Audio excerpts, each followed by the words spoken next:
Hi friends, welcome to my channel. இன்றைக்கி ஒரு simple one whistle kurma பார்க்கலாம். ஸோ இது வந்து குக்கரில் நீங்கள் கொஞ்சம் ஸ்பைசஸ் ஆட் பண்ணிக்கோங்க.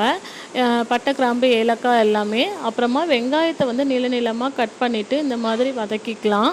ஸோ இது வந்து நல்லா கோல்டன் ப்ரௌனில் நல்லா வதங்கட்டும். கொஞ்சம் உப்பு சேர்த்து வதக்கிக்கலாம். ஸோ அதுக்கப்புறமா தக்காளி சேர்த்துக்கலாம். தக்காளி நல்லா வதங்கினதுக்கப்புறமா அதில் வந்து நம்ம காய்கறிகள்லாம் ஆட் பண்ணிக்கலாம். இது வந்து வெஜிடபிள் குருமா, சப்பாத்தி, ராகி ரொட்டி எல்லாத்துக்குமே நல்ல டேஸ்ட்டாக இருக்கும். ஸோ நான் இன்றைக்கி கேரட், பீன்ஸ், உருளைக்கிழங்கு மட்டும் ஆட் பண்ணுறேன். நீங்கள் உங்களுக்கு தேவையான நிறைய காய்கறிகளை ஆட் பண்ணணுன்னா ஆட் பண்ணிக்கலாம். ஸோ இப்போ மசாலா அரைக்கிறதுக்கு தேங்காய் கூட இஞ்சி, பூண்டு, பச்சை மிளகாய், ஜீரகம், பெருஞ்சீரகம், அப்புறம் பட்டை, கிராம்பு, ஏலக்காய், அப்புறமா 5 பாதாம் எடுத்திருக்கேன். ஓகேங்களா? ஸோ நீங்கள் முந்திரி கூட ஆட் பண்ணிக்கலாம்.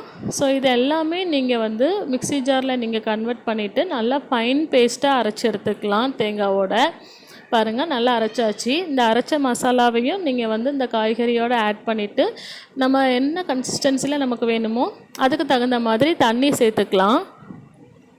கொஞ்சமாக உப்பு சேர்த்துக்கலாம். இப்போ கொஞ்சம் பெருங்காயத்தூள்.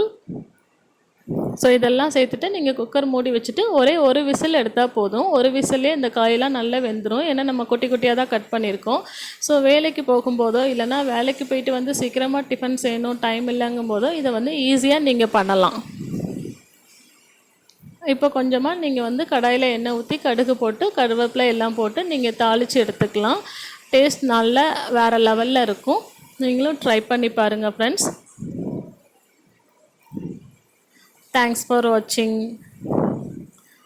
மறக்காமல் சப்ஸ்கிரைப் பண்ணுங்கள்.